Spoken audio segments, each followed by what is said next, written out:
Hey guys, so welcome to my YouTube videos. I'm going to make a video. This one's going to be filled with rage and hate towards tribalism and tribalist people, specifically people who I've come in contact in my life.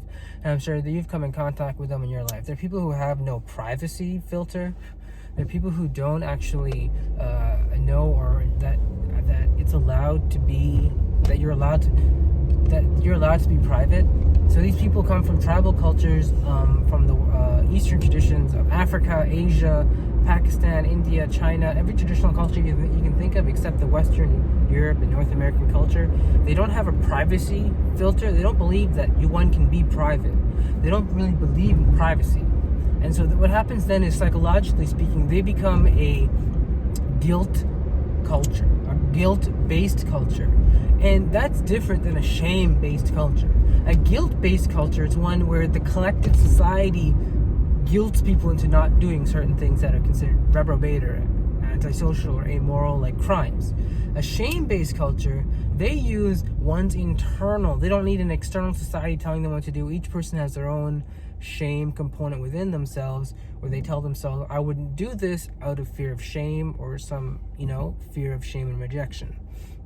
And so they have this privacy moment where they can be private and ask themselves, how much do I want to, for example, do a certain thing and test a certain thought. And it really bothers me when there's people who are from the traditional culture, specifically Pakistani and Indian, who I've come in contact with, who don't know how to actually allow people to have a moment to just be, okay, this is to sum things up. It's a very in your face, boom, boom, boom kind of culture.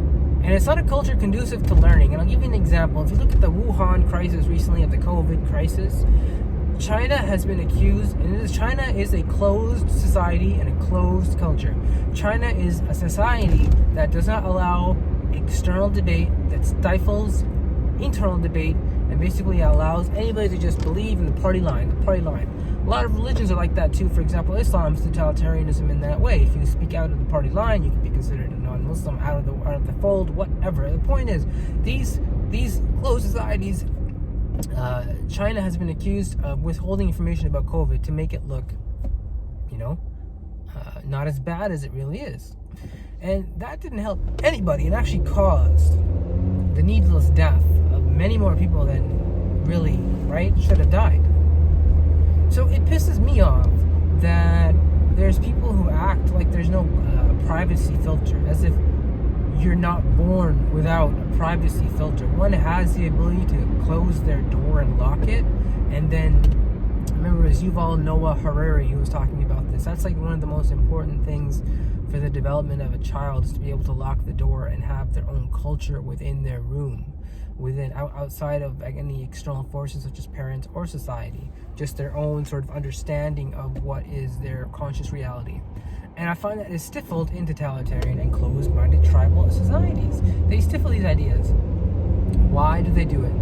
I mean, they have those reasons. I mean, they'll never really say it to your face. One can surmise it's because of honor. Like, that's a dated concept. Like honor, what do you mean? Like, the men go out and fight and the women, make food? Honor and protecting honor and family name. That's a bygone process of an old institution of, before we had laws and institutions, we relied on these myths, and we don't need them anymore. We don't need to believe that men go out and hunt and women stay at home and raise the kids. There's diversity in sexual roles, parental roles between the males and the females, or between males and males, or females and females. So that's just something I wanted to rant on about today, about the importance in closed societies to actually talk more about the things that are bothering you, psychologically speaking. For example, just the very notion that my psychologist would talk about choking phobia and in a tone that would normalize it, really help, just to be able to normalize the fact that, yes, I have a name of this thing, it's called something, it's not very common, it is somewhat particular to many people. There's a Reddit group to it. Then you can look at it in a more detached way, and we do this all the time with facts and figures and the news and things we're interested in, and we allow our mind to think fairly and not judge too quickly about these things. Somehow though, when it comes to our emotions, we don't. give ourselves a second to basically think and be like, no, I don't want to do this. And so, like, I'm basically making this video after what was happening was I was walking out of my garage to get into my car, and I noticed there's like this random little woman. She's like 10, 9, I don't know, 8, who's on some scooter thing outside. And it's just one of those unsettling moments that tells you that you're not home. You know, you're not secure, because you don't know what's going on. You don't know these people. Like, I ascertained within like a couple seconds what was going on. You know, it was some person, I think it's my stepmother's sister's daughter, who was playing with my half-brother, and my stepmother was supervising them or some bullshit. And so the point is, it's like, wow, right? So odd. So I go into my car to clean it out before I go out to go to work every day, and I just felt this extra pressure of being judged. I mean, like, because I don't talk to my stepmother. She's a sexist, abusive piece of shit. And I like, if you're gonna you know, call it as it is, and you're gonna call it as it is. That's what it is. She's very abusive, and she suffered abuse in her life, so it's kind of like some of it is just she needs to like work on, like, psychologically. I'm kidding. She doesn't take psychology seriously. She doesn't believe in those things. I think her own mantra is like, the more you suffer to your chosen deity, the more you'll feel that the fallacy of that there is a fair world will become more clear in your mind, and then hopefully you can, you know, die peacefully. That's basically the Muslim philosophy or whatnot. And I'm not big into that because I left Islam very recently. And not recently, I think about a year ago, 6 months ago, about a year ago.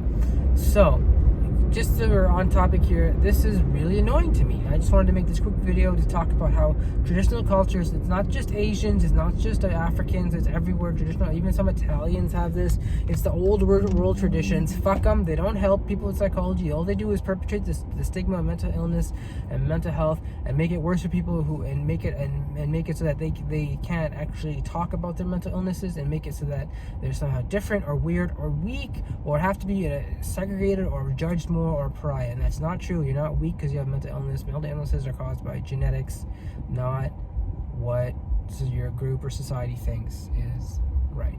So I'll end it here because I gotta start work. Love you guys. Stay with it.